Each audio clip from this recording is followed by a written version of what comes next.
Hello Philippines! Story time muna tayo. By the way, late upload to, dapat kasi na-edit ko na ito right after ng graduation naman, pero dahil maraming ginawa, na-busy ako, hindi ko agad tatapos. So ayun na nga, late upload, bago ko lang ito natapos ngayon. Ba't bago ko lang yun siya upload? So ayun na nga, no, yung graduation noon natapos ng 11 ng gabi. Pero in-anticipate namin na matatapos siya ng 1. O diba, kahit pa paano, medyo mas maaga natapos yung graduation. Kaya nasabi ko sa video ko nakaraan, na usually talaga natapos yung graduation ng Fulbright ay 12 to 1. So maaga-aga yan, no? So pag-uwi namin, surprise namin lahat na hinanda si asawa na maikling salo-salo. Si asawa nga dahil ongoing yung graduation, na paano siya uuwi siya.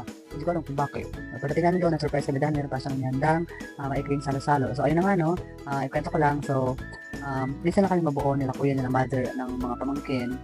Dahil nga syempre may trabaho na ako sa bayan, kaaral ako dito sa bayan, so kaya may pamilya na din sa Babuyan, kasi mother din sa Langogan. So itong mga pagkakataon ito na nabubuo kami kapag may maikling salo-salo, kaya worth it lahat. So ayun na nga, no. So ikwento ko lang, no. So kami ay tatlong magkakapatid, lahat kami ay lalaki, diba? So kaya nagkusap na lang ako. Yes.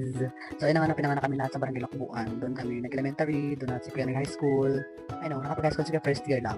Kasi namatay si father year 2008. Tapos pagkatapos noon, lumipat na kami sa Langogan. So ako hanggang grade 5 lang doon. Sa Langogan ko na natapos yung grade 6, yung elementary ko. So may naman ng daycare lang sa Lukbuan. Tapos nag-grades 1 to 6 in high school sa Langogan na. Doon na kasi kami lumipat kasi doon yung family ni mother. Kasi mahirap din naman sa part niya na hindi ka matala ni father. Tapos diba wala man lang siyang family doon, diba, like kapatid yung mother father niya, kalipat kami sa Langogan.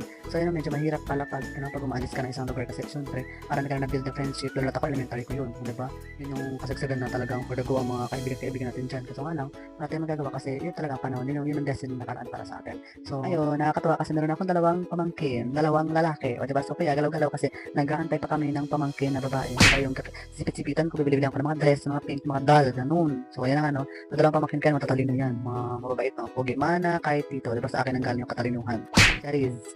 Hindi ganun. So, ayan na nga, no, syempre si kuya, for the drink siya ng, bumili kasi ako ng sito, 3 litrong sito, para naman, habang nagkukwentuhan kami, meron kami iniinom-inom at may kinakain. Hindi pwedeng, wala lang, diba, walang panulak, kaya bumili ako ng sito. Sa atin, may ka rin mahilig din siya sa sito, sa iced tea, kaya syempre, hindi pwedeng, hindi natin matikman yung paborito natin sito.